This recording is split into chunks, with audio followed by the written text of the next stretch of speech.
Robert Craig, just an old man reading from his Bible. I'm the old man, of course, and this is the Bible that I read from. It's the Holy Bible, and by that I mean King James.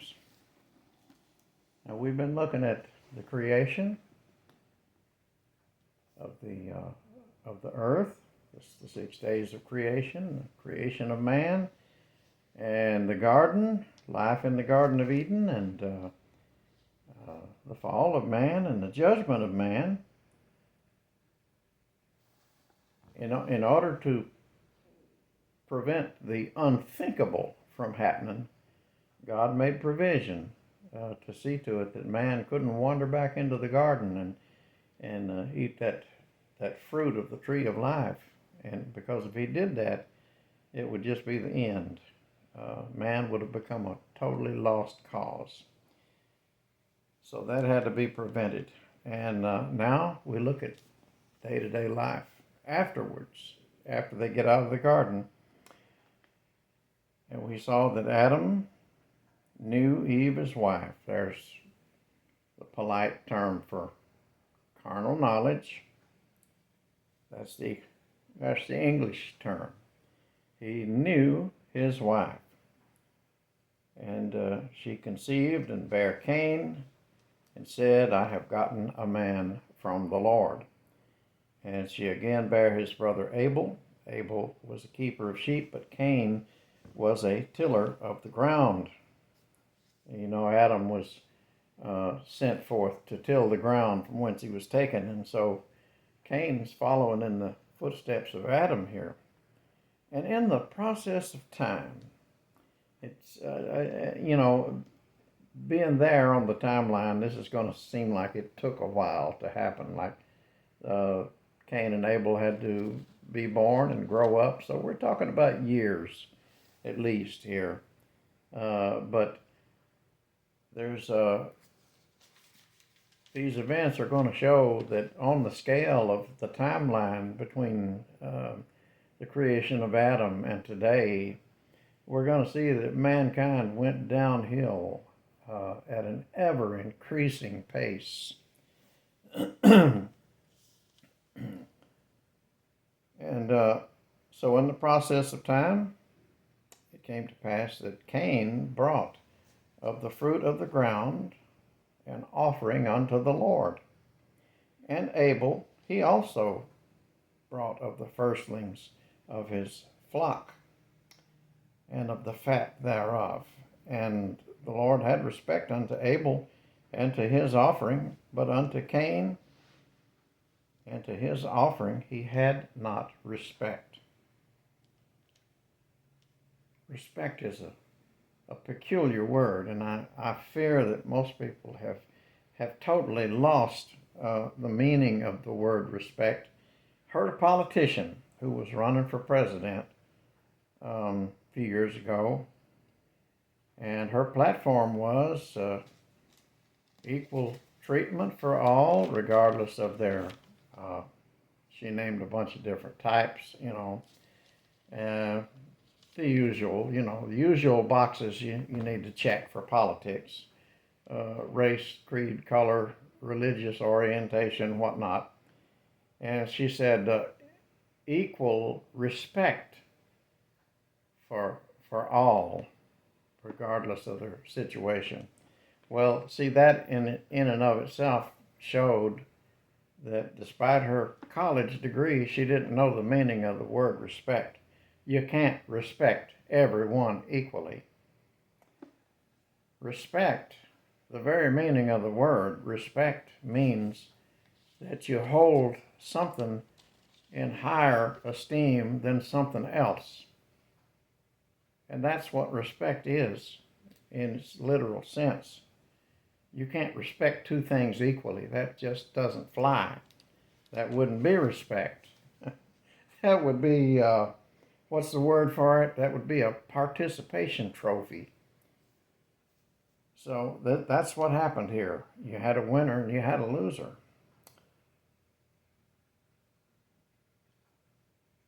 And Cain was very wroth. He was upset by this reaction, and his countenance fell. He was insulted. And the Lord said unto Cain, Why art thou wroth? And why is thy countenance fallen? If thou doest well, shalt thou not be accepted? And if thou doest not well, sin lieth at the door, and unto thee shall be his desire, and thou shalt rule over him. That's the same figure of speech that was used on Eve and her relationship changing before Adam, that her desire would be unto her husband. There's something there that Cain needs to claim rulership over. Sin lieth at the door. I've heard some people say that the required sacrifice is a lamb. And I have provided, this is just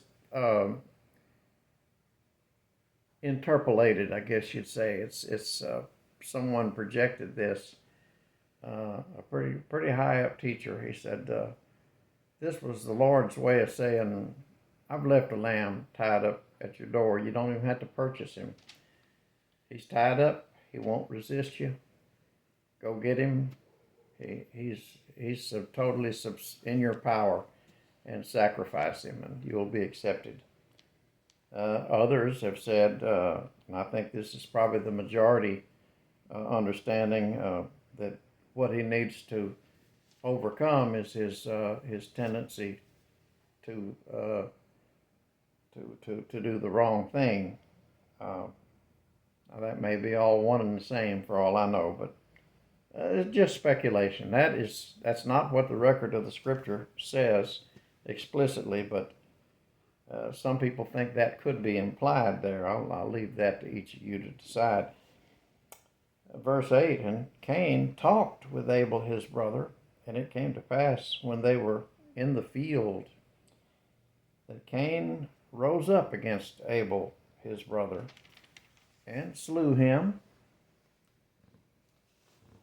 And the Lord said unto Cain, Where is Abel thy brother? And he said, I know not. Am I my brother's keeper? In other words, I've had people tell me the same thing. I'd be looking for someone, and somebody'd say, it ain't my day to watch him. But that's basically what he's doing, playing innocent here. And he said, this is the Lord. And he said, What hast thou done? The voice of thy brother's blood crieth unto me from the ground. And now thou art cursed from the earth, which hath opened her mouth to receive thy brother's blood from thy hand. When thou tillest the ground, it shall not henceforth yield unto thee her strength. A fugitive and a vagabond shalt thou be in the earth. So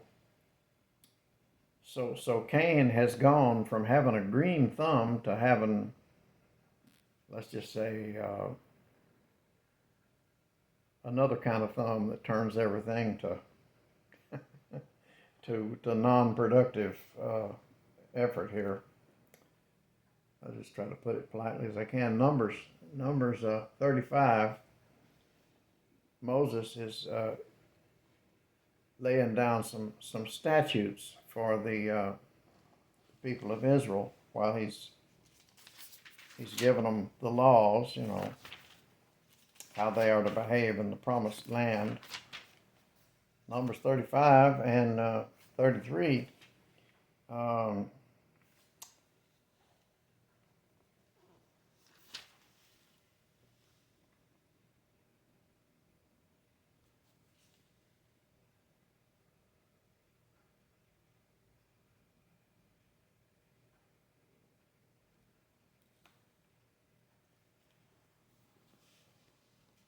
And he's talking about the shedding of blood. So ye shall not pollute the land wherein ye are, for blood, it defileth the land. And the land cannot be cleansed of the blood that is shed therein, but by the blood of him that shed it. Defile not therefore the land which ye shall inhabit, wherein I dwell, for I the Lord dwell among the children of Israel. Now what he's telling them, he's not saying this is some new principle that that blood is going to defile the land from this point forward. He's just stating it as a fact. Blood, which carries the life of the man, blood defiles the land. And this is a natural consequence of what Cain has done. His brother's blood has been received into the soil. And now the soil is rejecting the efforts of Cain, who before was a successful farmer. So he has to change his occupation. And he becomes, he goes eastward and he sets up a city. And his line of descendants become the bad side of fallen man. And he receives a mark. And